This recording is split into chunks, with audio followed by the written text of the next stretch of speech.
নমস্কার সবাইকে, আমি মন। আপনারা শুনছেন আমৃত্যু ভালোবাসি তোকে, লিখেছেন সালমা চৌধুরী। পর্ব 25। আবির মেঘের কাছে এসে শান্তস্বরে বলল, তানভীরের আজকে কাজ আছে, কালকে পরীক্ষা দিয়ে তোর তার ছেঁড়া বান্ধবীকে নিয়ে রিক্সা করে এখানে চলে আসিস। এখন চল। মেঘ জিজ্ঞাসু চোখে চেয়ে শুধালো, কোথায়? আবির তাকাতেই মেঘ মাথা নিচু করে ফেলল। বুঝতে পারল কথায় কথায় প্রশ্ন করাতে আবির ভাই রেগে গেছেন। মেঘ লক্ষ্মী মেয়ের মতো বাইকের পেছনে বসে আছে। ঘণ্টাখানেক মেঘকে নিয়ে বাইকে ঘুরেছে। ফুচকা, আইসক্রিম থেকে শুরু করে যে স্ট্রিট ফুড পেয়েছে মেঘের পছন্দ মতো সবই কিনে খাইয়েছে আবির। বিকেলের পর থেকে আবহাওয়া খারাপ হতে শুরু করেছে। পর্যায়ক্রমে মেঘের গর্জন শুরু হয়ে গেছে। মেঘ তখন আচার খেতে ব্যস্ত। আবির মেঘের দিকে চেয়ে উদ্বিগ্ন কণ্ঠে শুধালো, বৃষ্টি শুরু হয়ে যাবে তো, বাসায় যাবি না? মেঘ আচার খেতে খেতে আবির ভাইয়ের অভিমুখে চেয়ে আহ্লাদি কণ্ঠে বলে উঠল, বৃষ্টিতে ভিজতে খুব ইচ্ছে করছে। আবির কপাল কুঁচকে চেয়ে আছে, অপলক সেই দৃষ্টি। মেঘ মনে মনে বলছে, এই গোধূলি আলোতে আপনার হাতে হাত রেখে বৃষ্টিতে ভিজতে চাই। বৃষ্টির প্রতিটা ফোঁটাকে চিৎকার করে বলতে চাই, এই মানুষটাকে আমি বড্ড বেশি ভালোবাসি। আমার কল্পনার জগতে আবির ভাই শুধুই আমার। আবির কপাল কুঁচকে তাকিয়ে থেকেই শক্ত কণ্ঠে বলল, বৃষ্টিতে ভিজে নিজের কি হাল করেছিলে মনে নেই? মেঘ একগাল হেসে উত্তর দিল, এবার আর এমন হবে না, কারণ আপনি। আবির গম্ভীর কণ্ঠে প্রশ্ন করল, আমি কি? মেঘ মাথা নিচু করে মুচকি হেসে বলল, কিছু না। ঝিরে ঝিরে বৃষ্টি পড়া শুরু হয়ে গেছে। আবির আশপাশ দেখছে। মেঘ হাত থেকে ঘড়ি খুলে ব্যাগে রেখে আবির ভাইকে ব্যাগটা দিয়ে বলল, আবির ভাই, ব্যাগটাকে রেইনকোট দিয়ে ঢেকে রাখবেন প্লিজ। মেঘের কথায় আবির নির্বোধের ন্যায় মেঘের দিকে চেয়ে ঠোঁটের কোণে হাসি রেখে বলল, রেইনকোট পরা দরকার তোর, আর তুই তোর ব্যাগকে রেইনকোট পরাতে বলছিস? মেঘ হাসি মুখে বলল, বই খাতা ভিজলে তো পড়তে পারবো না, আমি ভিজলে তো সমস্যা। এতটুকু বলতেই আবির চোখে চোখ পড়ল। আবির তীক্ষ্ণ দৃষ্টিতে চেয়ে আছে। মেঘ আস্তে করে বলল, নেই। আবির কণ্ঠ দ্বিগুণ ভারী করে জানালো, ভিজতেছিস ভিজ, জ্বর যদি হয় তাহলে তোর খবর আছে বলে দিলাম। সমস্যা আছে কি নেই সেটা তখন বোঝাবো। মেঘ বিড়বিড় করে বলল, আগে আপনার সাথে বৃষ্টি উপভোগ করে নেই, তারপর প্রয়োজনে জ্বর সর্দি উপভোগ করে নেব। বৃষ্টি বাড়তে শুরু হয়েছে, মানুষ ছোটাছুটি করছে। আবির আর মেঘ দাঁড়িয়ে মানুষের ছোটাছুটি দেখছে। একসময় বাড়ি বর্ষণ শুরু হয়েছে। দুজনের সর্বাঙ্গ ভিজে একাকার অবস্থা, কিন্তু কেউ যেন এক চুল নড়ছে না। মেঘ আকাশের পানে মুখ করে চোখ বন্ধ করে বৃষ্টি উপভোগ করছে, আর আবির সেই মায়াবী মুখের অভিমুখে নিঃস্বার্থ চোখে চেয়ে আছে, ঠোঁটের কোণে এক চিলতে হাসির ঝলক। মেঘ আকাশের পানে চেয়ে মনে মনে কত কিছুই চেয়ে ফেলেছে তা আবিরের অজানা। মেঘের খুব ইচ্ছে করছে আবির ভাইয়ের হাতে হাত রেখে বৃষ্টিতে হাঁটার, কিন্তু আবির ভাইয়ের হাত ধরার সাহস তো ছোট অষ্টাদশীর এখনো হয়নি। তারপর ভাবলো, পাশাপাশি হাঁটতে পারলেই মনে শান্তি লাগবে। মেঘ কিছু সময় পর স্বাভাবিক হয়েছে। তৎক্ষণাৎ আবির দৃষ্টি সরিয়ে কিছুটা নড়ে চড়ে উঠল। মেঘ আবিরের দিকে চেয়ে আহ্লাদি কণ্ঠে বলল, চলুন না হাঁটি। মেঘের কথা শুনে আবির সহসা 2 কদম এগিয়েছে। মেঘ তখনও আগের জায়গাতেই দাঁড়িয়ে আছে। আবির নিজের বাম হাত বাড়িয়ে বলল, হাতটা ধর, না হয় কখন আবার বৃষ্টিতে পা পিছলে পড়ে যাবি। কথাটা বলতে দেরি হয়েছে, কিন্তু আবিরের হাত খপ করে ধরতে 1 সেকেন্ড দেরি করেনি মেঘ। এমনভাবে হাত আঁকড়ে ধরা দেখে আবির সামনের দিকে চেয়ে মুচকি হাসল। অষ্টাদশী তো জানে না এই আবিরের মনে অষ্টাদশীর চেয়েও 1000 গুণ বেশি প্রেমানুভূতি সর্বক্ষণ বিচরণ করে। 24 ঘন্টা আবিরের মাথায় শুধু মেঘই ঘুরপাক খায়। অষ্টাদশী কি ভাবে, কি চায় সবই আবির বুঝতে পারে, তবে কিছু প্রকাশ করে, কিছু অপ্রকাশিত রাখে। রাজপুত্র আর রাজকন্যা হাতে হাত রেখে পাশাপাশি হাঁটছে। আবিরের দৃষ্টি সামনের দিকে থাকলেও মেঘের সম্পূর্ণ দৃষ্টি আবিরেই নিবদ্ধ। ঠোঁটের কোণে লেগে থাকা হাসি যেন সরছেই না, বরং ক্রমে ক্রমে বেড়েই যাচ্ছে। মেঘের বুকের ভেতর থাকা সুপ্ত ভালোবাসাগুলো কোনো বাধা মানতে চাইছে না। এই বৃষ্টিসিক্ত গোধূলিতে প্রকৃতিকে সাক্ষী রেখে বলতে ইচ্ছা করছে, এই মানুষটাকে আমার চাই, সম্পূর্ণ আমার করে পেতে চাই। মেঘ হাবিজাবি ভাবতে ভাবতেই অকস্মাৎ রাস্তার পাশে থাকা গাছের শেকড়ের সাথে হোঁচট খেয়ে উপুড় হয়ে পড়তে গেল। আবিরের বাম হাতে হাত থাকা মেঘের হাতটা আবির শক্ত করে ধরে সহসা ডান হাতে মেঘের পেট বরাবর আঁকড়ে ধরল। কয়েক সেকেন্ডের জন্য মেঘের মনে হয়েছিল পৃথিবীটা বুঝি থমকে গেছে। আচমকা হোঁচট খাওয়ায় মেঘের স্বাভাবিক হতে কিছুটা সময় লেগেছে। নিজের উদরে আবির ভাইয়ের শক্তপোক্ত হাতের ছোঁয়া বুঝতে পেরে মেঘ বিস্ময় চোখে উদরে রাখা হাতের দিকে চাইল। বৃষ্টিতে ভিজে পরনের সুতি জামাটা আগে থেকেই গায়ের সাথে মিশেছিল। আবির ভাই জামার উপর দিয়ে ছোঁয়ার পরও মেঘের মনে হচ্ছে উন্মুক্ত উদরে হাত রেখেছে আবির ভাই। মেঘের সর্বাঙ্গ শিহরিত হলো। বুকের ভেতর থাকা হৃৎপিণ্ডটা বাহিরে বেরিয়ে আসতে চাইছে। মেঘের নিঃশ্বাস গলায় আটকে যাচ্ছে। হোঁচটের ফলে পায়ের বৃদ্ধাঙ্গুলের কোণা উঠে রক্ত বের হচ্ছে।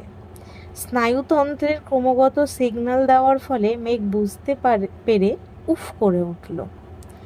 নিজেকে কন্ট্রোল করে মেঘ দাঁড়িয়ে পায়ের দিকে চাওয়ার আগেই ব্যথা বুঝতে পেরে ঠোঁট ফুলিয়ে কান্না শুরু করে দিয়েছে। আবির সঙ্গে সঙ্গে বসে পড়ল আঙুলটা দেখতে। রক্ত যা বের হচ্ছে সবে বৃষ্টির পানিতে ধুয়ে চলে যাচ্ছে। পকেট থেকে একটা ওয়ান টাইম ব্যান্ডেজ বের করে আপাতত আঙুলে পেঁচিয়ে দিল। আবিরের ছোঁয়াতে পায়ের ব্যথা সারল কি না কে জানে, মেঘের মনের ব্যথা যেন এক সেকেন্ডেই সেরে গেছে। মেঘ বাকরুদ্ধ হয়ে চেয়ে আছে, তার চোখ দিয়ে শুধু পানি পড়ছে। আবির দাঁড়িয়ে দু হাতের উল্টো পিঠ দিয়ে মেঘ গাল বেয়ে পড়া চোখের পানি তার সাথে বৃষ্টির পানি মুছে দেওয়ার চেষ্টা করল। তারপর আবির তপ্ত স্বরে বলল, এত সামান্য ব্যথায় এভাবে কাঁদলে হবে? তৎক্ষণাৎ মেঘের ফুপানোও বন্ধ হয়ে গেছে।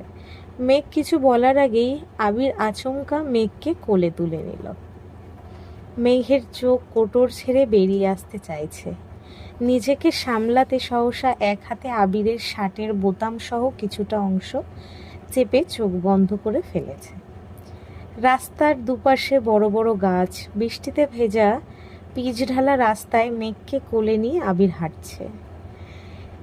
কিছুটা সময় পর মেঘ চোখ খুলে বৃহৎ চোখে আবিরের শ্যামবর্ণের চেহারায় চেয়ে আছে। আবিরের চুলে, নাকে, মুখে, গালে পড়া বৃষ্টির ফোঁটায় কিছুটা মেঘের মুখেও ছিটকে পড়ছে। মেঘ ধীর কণ্ঠে বলল, নামিয়ে দিন, আমি যেতে পারবো। আবির ভাইয়ের এভাবে কোলে তুলে নেওয়াতে মেঘের সর্বাঙ্গে কারেন্টের শক খেয়েছে। এই মানুষটা কাছাকাছি আসলেই যেখানে মেঘের হৃৎপিণ্ডের ধুকপুকানি বেড়ে যায়, সেখানে এভাবে কোলে তোলাতে তার সব কিছু যেন এলোমেলো হয়ে যাচ্ছে। তাই মন না চাইতেও আবিরকে বলল নামিয়ে দিতে। আবির নিরেট কণ্ঠে বলল, চুপ করে থাক। মেঘ নিশ্চুপ হয়ে আবির ভাইকে দেখছে। ধমক খেয়ে মন খারাপ হওয়ার বদলে তার ঠোঁটে মিষ্টি হাসি লেগে আছে। কিছু দূর যাওয়ার পর একটা চায়ের দোকানের কাছে গিয়ে পিচ্চি ছেলেকে ডেকে বলল চেয়ার দিতে। খোলা আকাশের নিচে ছেলেরা চেয়ার দিল। আবির মেঘকে বসাতেই মেঘ বলল, আপনি তখন না ধরলে পুড়ে নিশ্চয় আমার মাথা ফাটত। আবির শক্ত কণ্ঠে জবাব দিল, এত সহজে তোর কিছু হতে দিব না। পরিস্থিতি যতই বেসামাল হোক, আমি ঠিক তোকে সামলে রাখবো। এই কথা শুনে মেঘ বিস্ময় চোখে আবির ভাইয়ের পানে চেয়েছে। কথার গভীরতা ঠিক কতটা সেটা বুঝতে না পারলেও কথাটা তার খুব মনে ধরেছে।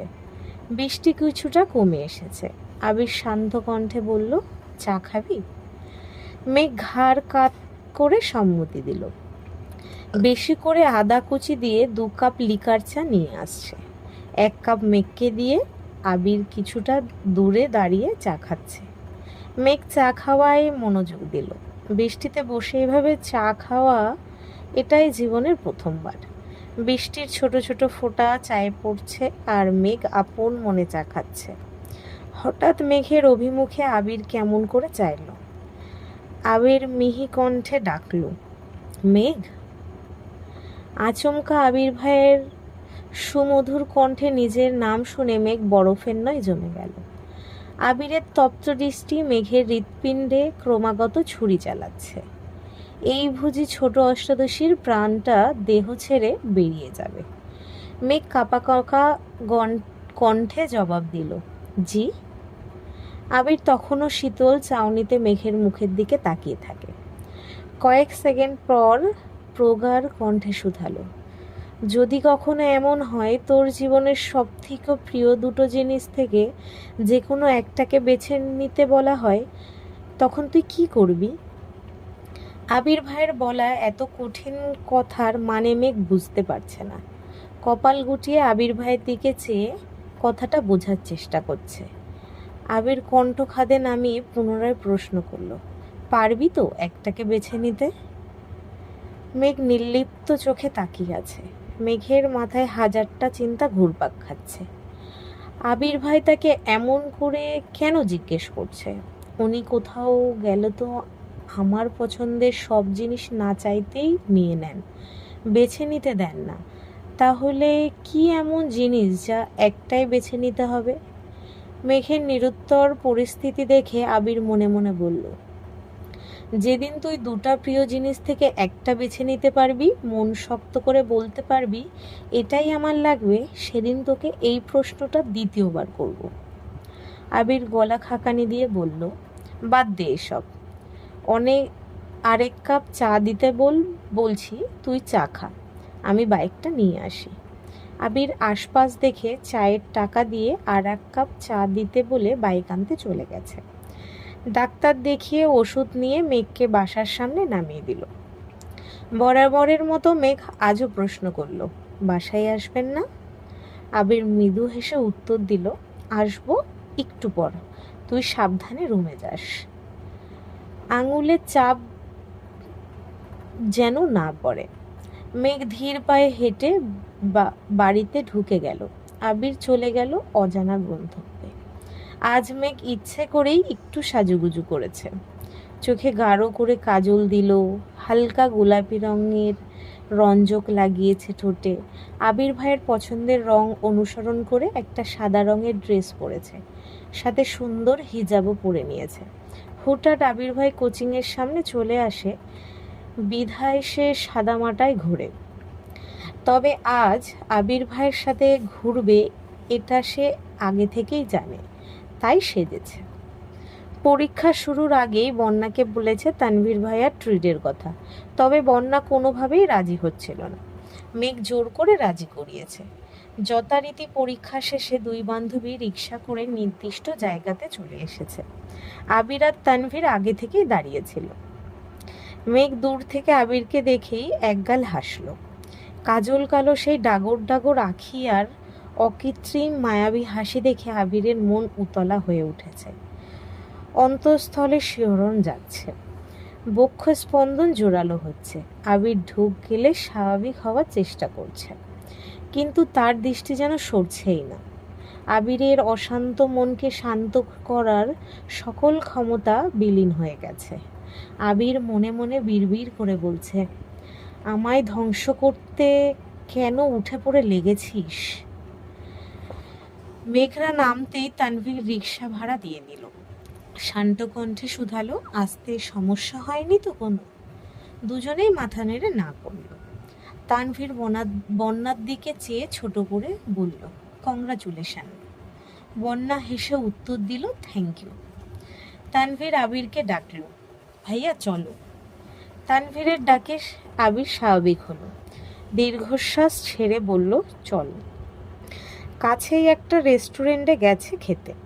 খাওয়ার ফাঁকে ফাঁকে আবির শুধু মেঘকেই দেখছে। মেঘ তাকালেই দৃষ্টি সরিয়ে নিচ্ছে। এই চোখে জাদু আছে যা এই শ্যামবর্ণের সুঠামদেহী পুরুষকে মুহূর্তেই দুর্বল করে দিয়েছে। না পারছে দীর্ঘ সময় ওই চোখে চেয়ে থাকতে, আর না পারছে নিজেকে সংযত রাখতে। অন্যদিকে বন্যা তানভীরও কয়েকবার চোখাচোখি হয়েছে, তবে চোখে চোখ পড়তেই দুজনেই সঙ্গে সঙ্গে চোখ নামিয়ে নিচ্ছে। বন্যা সবুজ রঙের একটা ড্রেস পরেছে, সাথে হিজাব পরা। এত সাজগোজ নেই, দেখতে খুবই সাদামাটা। গায়ের রং ফর্সা হলেও সেটা মেঘের তুলনায় কিছুটা চাপা। ঠোঁটে হালকা লিপস্টিক আছে। উচ্চতায়ও মেঘের তুলনায় 1 ইঞ্চি কম হবে। হাসিটা মাত্রাতিরিক্ত সুন্দর, তবে সচরাচর মেয়েটা হাসে না। বেশিরভাগ সময় সিরিয়াস মুডেই থাকে। খাওয়া শেষে বেরিয়েছে সবাই। মেঘ আর বন্যা দুজনেই তানভীরকে ধন্যবাদ জানালো ট্রিটের জন্য। আবির একবার তানভীরের দিকে চেয়ে চোখ দিয়ে কিছু ইশারা করলো। তারপর আবির গম্ভীর কণ্ঠে বলল, তানভীর, আমি মেঘকে নিয়ে বাসায় যাচ্ছি। তুই বন্যাকে বাসায় পৌঁছে দিয়ে তারপর যেখানে ইচ্ছে যাবি। তানভীর স্বাভাবিক কণ্ঠে জানালো, ঠিক আছে ভাইয়া। মেঘ বন্যাকে টাটা দিয়ে বাইকে বসলো। আবির দেরি না করে মেঘকে নিয়ে জায়গা ত্যাগ করলো। আবিররা যাওয়ার পরই তানভীর বাইকে বসে বন্যার দিকে চেয়ে বলল, ওঠো। বন্যা ঠান্ডা স্বরে জানালো, আমি রিক্সা করে চলে যেতে পারবো। তানভীর একটু রাগী ভাব নিয়ে বলল, শোনোনি ভাইয়া কি বলেছে? তোমায় বাসায় দেওয়ার পর আমার দায়িত্ব শেষ হবে, ওঠো। বন্যার কথা বাড়ানো না, হেলমেট পরে মাঝখানে জায়গা রেখে বাইকে বসলো। পেছন দিয়ে ধরে রেখেছে। তানভীর জীবনে প্রথম মেয়েকে নিয়ে বাইক চালাচ্ছে, তাই কিছুটা ভয়ে ভয়ে আছে। এর জন্য অত জোরে বাইক চালাচ্ছে না। কিছুটা যাওয়ার পর রাস্তার পাশে বাইক রেখে বলল, তুমি একটু দাঁড়াও, আমি আসছি। বন্যা সাইডে দাঁড়িয়ে আছে। কিছুক্ষণ পর বেরিয়ে তানভীর একটা শপিং ব্যাগ বন্যার দিকে এগিয়ে দিল। বন্যা জিজ্ঞাসু চোখে চেয়ে বলল, কি এতে? তানভীর শান্ত স্বরে বলল, তোমার রেজাল্টের গিফট। বন্যা কোনোভাবেই নিতে রাজি হচ্ছে না। বাধ্য হয়ে তানভীর ধমক দিল, বলছি নিতে নাও। বন্যা ভয়ে কিছুটা কেঁপে উঠল। কাঁপা কাঁপা হাতে ব্যাগটা নিয়ে ছোট করে বলল, থ্যাঙ্কস। তানভীর মৃদু হেসে আবার বাইকে বসল। পিচ ঢালা রাস্তায় বাইক চলছে। বন্যা নীরব, শান্ত মেয়ের মতো চুপচাপ বসে আছে। নীরবতা ভেঙে তানভীর বলল, গতকাল ভাইয়া আর বুনু মিলে আমায় এই বাইকটা গিফট করেছে। কেমন হয়েছে বলো তো? বন্যা হাসি মুখে উত্তর দিল, অনেক সুন্দর হয়েছে। তানভীর পুনরায় বলল, তার জন্যই আজকে ট্রিট দিলাম। বন্যা এবার মৃদু স্বরে শুধালো, আমার ট্রিট দেওয়ার কি প্রয়োজন ছিল? আমি তো। এটুকু বলতেই তানভীর বলল, তোমাকে দেওয়ার প্রয়োজন ছিল। ওই দিন তোমাদের বাসায় খেয়ে আসলাম। তাছাড়া তুমি বনুর বেস্ট ফ্রেন্ড, আর আমাকে যেভাবে ভাইয়া ভাইয়া ডাকো, আমি তো মাঝে মাঝে কনফিউজড হয়ে যাই যে আমি কার ভাই। কথাগুলো শুনে বন্যা কিছুটা লজ্জা পেল, তারপর স্বাভাবিক থাকার চেষ্টা করলো। এর মধ্যে বন্যাদের বাসার গলি পর্যন্ত চলে আসছে। বন্যা তাড়াহুড়ো করে বলল, ভাইয়া এখানে নামিয়ে দিন প্লিজ। তানভীর বাইক থামিয়ে বলল, আবার? বন্যা হেলমেট খুলতে খুলতে তপ্তস্বরে বলল, সরি তানভীর ভাই, এখান থেকে হেঁটেই যেতে পারবো, কেউ দেখলে সমস্যা হবে। সমস্যা বুঝতে পেরে তানভীর স্বাভাবিক কণ্ঠে বলল, সাবধানে যেও আর পড়াশোনা করো ঠিক মতো। আল্লাহ হাফেজ। বন্যাও আল্লাহ হাফেজ বলে শপিং ব্যাগ নিয়ে গলি দিয়ে হাঁটছে। তানভীর কিছুক্ষণ স্থির দাঁড়িয়ে চেয়ে রইল সেদিকে, তারপর আবার বাইক স্টার্ট দিয়ে চলে গেল। আবির বাসার দিকে না গিয়ে অন্য রাস্তায় যাচ্ছে দেখে মেঘ চিন্তিত স্বরে বলল, বাসায় যাবেন না? আবির কঠিন স্বরে জবাব দিল, বাসায় যাবার এত তাড়াতাড়ি কিসের তোর? মেঘ আর কিছু বলল না।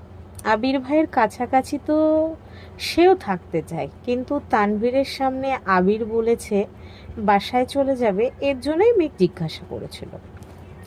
আবির মেঘকে নিয়ে একটা পার্কে এসেছে। পার্কে মানুষের ভিড় দেখে আবির কিছুটা ভীত হলো। মেঘের দিকে চেয়ে বলল, ঢুকবি নাকি অন্য কোথাও যাব? মেঘ একগাল হেসে উত্তর দিল, এসেছি যখন তাহলে ঢুকি, ভালো না লাগলে চলে যাব নে। আবির মেঘের হাত ধরে হাঁটছে। মেঘ মেঘ আশেপাশে তাকাচ্ছে আর বারবার আবির ভাইয়ের শক্ত করে হাত ধরে রাখা হাতের দিকে তাকাচ্ছে। এমনভাবে হাত ধরে রেখেছে যেন ছেড়ে দিলেই তার প্রেয়সী হারিয়ে যাবে বহু দূরে। মেঘ সেই হাত ধরা দেখে গতকালের ন্যায় বরাবর লজ্জায় আড়ষ্ট হচ্ছে। মেঘ চারপাশে তাকিয়ে দেখছে কত কত মানুষ। কেউ কেউ পরিবার নিয়ে এসেছে, ছোট বাচ্চা নিয়ে এসেছে, বন্ধুরা মিলে ছবি তুলছে, আড্ডা দিচ্ছে। বেশ কয়েকটা কাপেলও দেখছে হাতে হাত রেখে হাঁটছে। সেসব দেখে মেঘেরও নিজেকে আবির ভাইয়ের প্রেমিকা মনে হচ্ছে। এটা ভাবতেই লজ্জায় দুগাল লাল হয়ে গেছে। ঠোঁটের মুচকি হাসি যেন সরছেই না। একটা ফাঁকা বেঞ্চ দেখে আবির মেঘকে ইশারা দিল বসার জন্য। আবির কিছুটা দূর থেকে একটা আইসক্রিম নিয়ে আসছে। মেঘকে আইসক্রিম দিয়ে মেঘের থেকে কিছুটা দূরে বসছে আবির। মেঘ আপন মনে আইসক্রিম খাচ্ছে, একবার আবির ভাইকে দেখছে, আবার আশপাশ দেখছে। আবির আচমকা ডেকে উঠল, তাকায় এদিকে। হঠাৎ তাকায় মেঘ কিছুটা কেঁপে উঠেছে। তারপর স্বাভাবিকভাবে ঘাড় ঘুরিয়ে আবির ভাইয়ের দিকে তাকালো। আবির ভ্রু কুঁচকে চিন্তিত স্বরে বলল, এভাবে সেজেছিস কেন? মেঘ মুখ ভোতা করে আবিরের দিকে তাকিয়ে আছে। কয়েক মুহূর্ত পর বলল, কই সাজি, শুধু কাজল আর এতটুকু বলতেই আবির বলল, শুধু কাজলটাও আর দিবি না? আবির মনে মনে বলল, তোর এই চোখের মায়ায় আমি ছাড়া আর কাউকে পড়তে দিব না। মেঘ আহ্লাদি কণ্ঠে শুধালো, কাজল দিলে কি আমায় অনেক সুন্দর লাগে? আবির তীক্ষ্ণ দৃষ্টিতে চেয়ে বলল, ওই যে দূরে গাছটা দেখা যাচ্ছে, ওই গাছের ডালে বসে থাকা পেতনিটার মতন লাগে। এর জন্যই বলছি কাজল পরে রাস্তাঘাটের মানুষকে ভয় দেখাইস না। মেঘ নিচের ওষ্ঠ উল্টে আবিরের দিকে চেয়ে আছে। চোখ পানিতে টইটুম্বুল হয়ে গেছে। পল্লব ঝাপটালেই গাল বেয়ে গড়িয়ে পড়বে। আবির কপাল কুঁচকে চেয়ে আছে।